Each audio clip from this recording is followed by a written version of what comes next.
My husband has been cheating on me. He's been showering his mistress with designer goods, and what's worse, he's been using my credit card to pay for these extravagant purchases. For the sake of our son, I've endured his behavior up until now, but I've reached my breaking point. I can no longer tolerate this. I have to take action, and the person who came to my rescue was the last one I expected.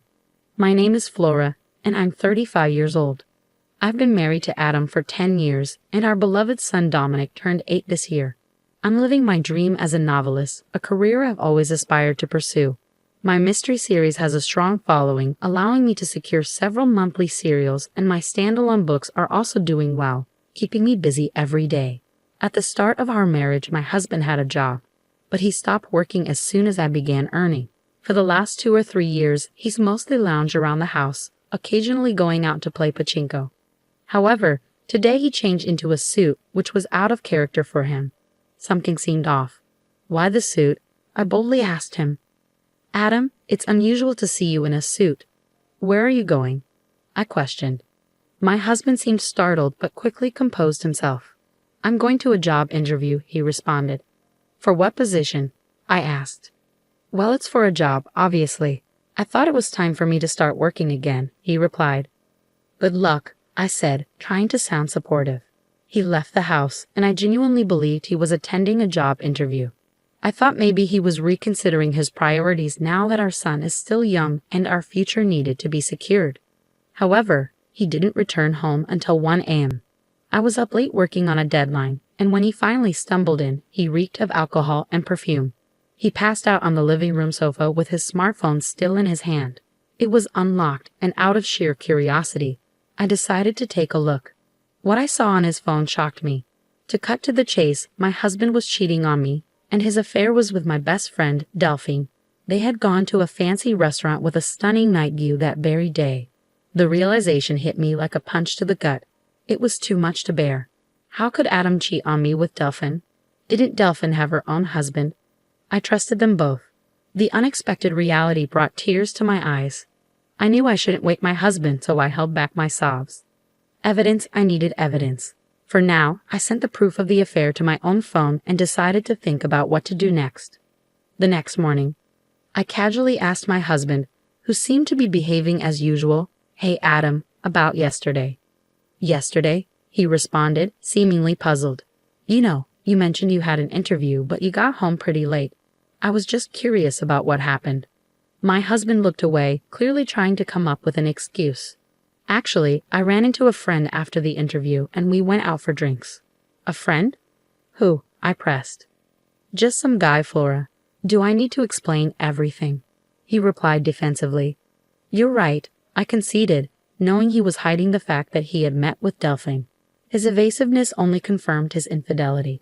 1 month after discovering my husband's affair, I was still grappling with the situation. I hadn't confronted him about the cheating yet, knowing it would create a rift in our relationship. If I were on my own, I would have shown him the evidence of his affair and immediately sought a divorce.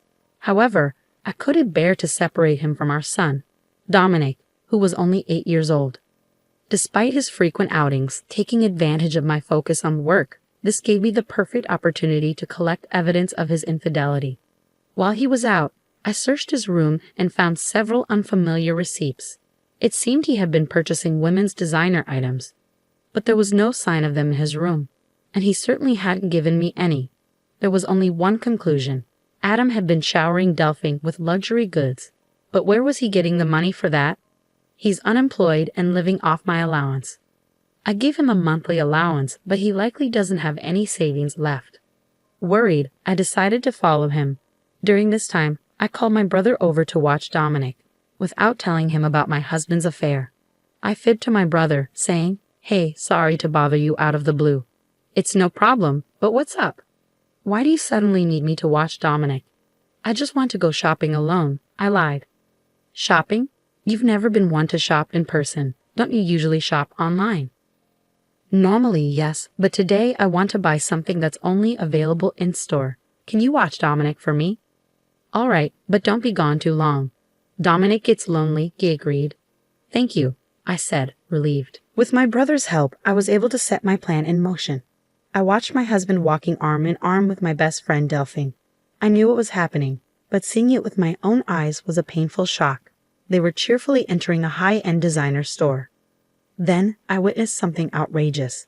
Is that my credit card? My husband was using my secondary credit card to pay the bill.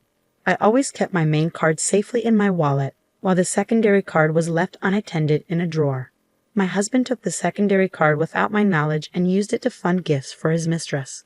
Over the past few months, I've been making large purchases for work, such as monitors, keyboards, and even new furniture, causing the balance on the credit card to skyrocket.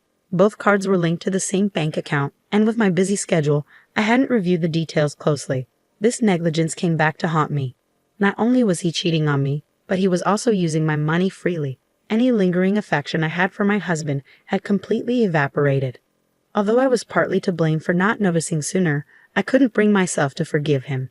I took clear photos of the two of them together and went home, simmering with anger. For the next few days, I focused on plotting my revenge. I repeatedly checked his usual computer when he wasn't around, knowing he sensed his phone and computer, allowing me easy access to his communications with Delphine. Soon, I discovered that the two of them were planning a trip to Okinawa during the upcoming long weekend, a 4-day, 3-night getaway. This was my chance. I planned to execute my revenge during my husband's affair trip, but one obstacle remained: my son.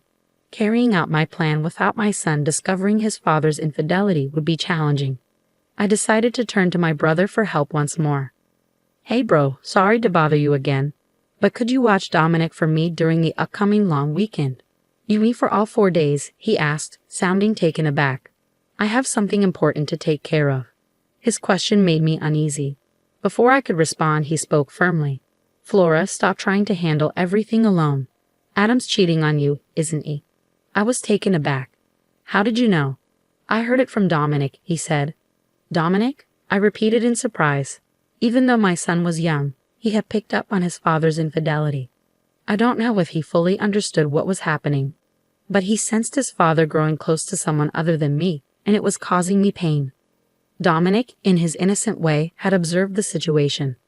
"I thought I was shielding Dominic from this," I murmured.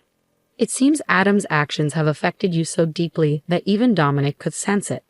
Are you still considering staying with someone like that?" "But if I divorce Adam, Dominic will be upset," I started to say.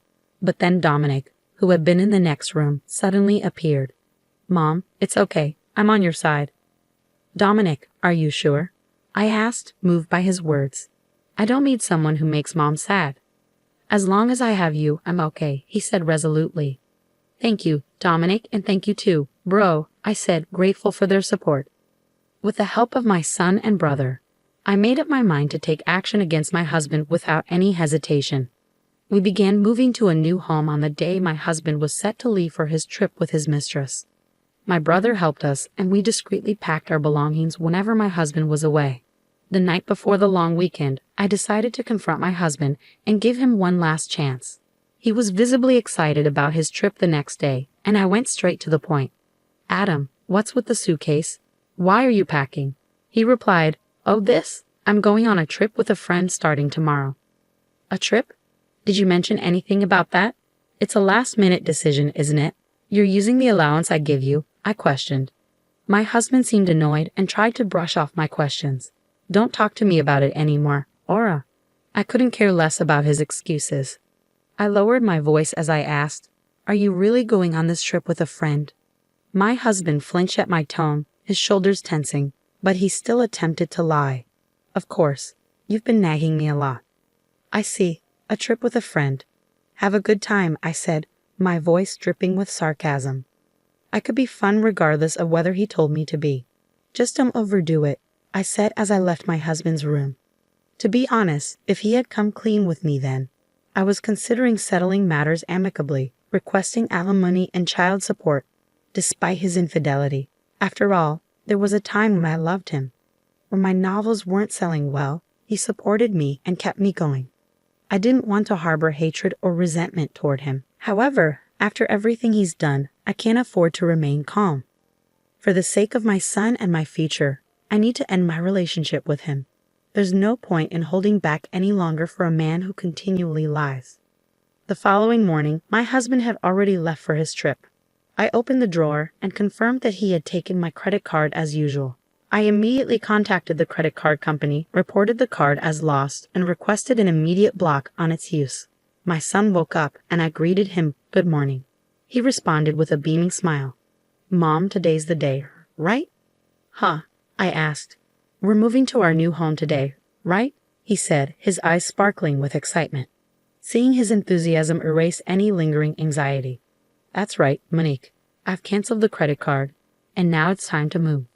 "Yeah, I'm excited for our new home," he said. Thanks to my brother's help, the move went smoothly. My son and I settled into our new home, while my husband's belongings were sent to a designated location. The next day, we were all relaxing at the new house with my son and brother. I got a call from my husband. "Hello? Flora, is that you? Could you transfer me some money? I've spent more than I planned, and now I need some extra cash." He likely couldn't use the card since I had frozen it, so he was asking me for money without directly mentioning the card. His request disgusted me. "Didn't you say you were going to stick to your allowance?" I asked. "Come on, don't say that. I can't enjoy my trip alone if you do that," he whined. "Alone? Don't you mean with Delphin?" I shot back. My husband seemed taken aback. "What are you talking about? Who's Delphin? What's going on with the card?" "It's pointless to play dumb. You're all over the place. Your lies aren't working," I snapped. "It's clear you've been cheating on me with my best friend Delphin. Did you really think you wouldn't get caught?" "This is what it looks like. It's not cheating," he tried to justify himself. My anger flared at his attempts to make excuses, oblivious to the presence of my brother and son. I didn't hold back, letting my fury loose on him. I had been holding in my anger for too long.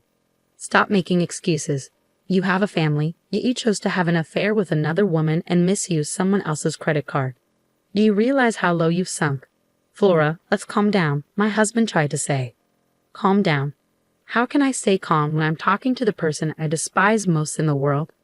Let me make this clear. I have no intention of forgiving you or offering any help. You and the woman you cheated with can go straight to hell. Don't you dare show your face in front of me or Dominic ever again." I hung up the phone abruptly, cutting him off. Shortly after, Delphine, the woman he cheated with, called me. "Flora, what are you doing?" she demanded. "Delphine, long time no see. How's your trip with your best friend's husband going?" I retorted. "Shut up. Explain yourself." "What are you talking about?" "Don't play dumb. You sent Adam's belongings to my house, didn't you?" "Yes, during our move, I had shipped my husband's things to Delphine's house, knowing she was the one he had the affair with. Since Delphine was married, her husband was naturally at home. I had done it on purpose, sending all of Adam's belongings to her husband along with a detailed letter explaining the situation. As I shouted at Delphine over the phone, nearly breaking the speaker, I expressed my anger. "Are you serious? My husband found out, and Isn't that expected? You're having an affair even though you're married. My supposed best friend did such a disgraceful thing. You're the worst. I'm incredibly disappointed in you." "Excuse me?" she responded, taken aback. "I think that's my line," I retorted. "You were the one having an affair with my husband. Do you think I forgive you for that? Who showed disrespect first?" "Flora, I wasn't serious. It was just a fling. There's no way I'd settle for a jobless loser like him. Whether you were serious or not doesn't matter to me. I'm divorcing him soon. Your affair is a fact, and I won't forgive you. I'll be demanding the maximum compensation from you, so be ready." "Compensation? What? I didn't agree to that. Why should I pay compensation? It's natural. You did something that warrants it." "Wait, I'm a housewife. I can't afford to pay compensation." "I don't care. That's for you to figure out. Maybe you can beg your husband for help, though that doesn't seem likely." "Wait a minute, Flora, please," she started to plead. But I cut her off. "Goodbye." I hung up on her and blocked her contact. I finalized my divorce through a lawyer and demanded compensation from both my ex-husband and Delphine. I claimed child support and the money he had spent on the credit card without my consent. Delphine, saddled with debt from the compensation payments, was served divorce papers by her husband and reportedly kicked out of their home. She tried relying on her family but was turned away. As a result, she's now working night shifts and struggling to make ends meet. My ex-husband attempted to lean on Delphine, but she blamed him for causing her divorce. The relationship quickly disintegrated, and they went their separate ways. As for my ex-husband, he's now juggling several part-time jobs just to get by day to day. Having been unemployed for so long, finding a stable job won't be easy. If he ever falls behind on compensation or child support payments, I won't hesitate to take action to collect what's owed. Meanwhile, my son and I are thriving in our new home. He's growing up fast, and each day is full of new experiences. I aim to continue showering him with love and shield him from any sadness.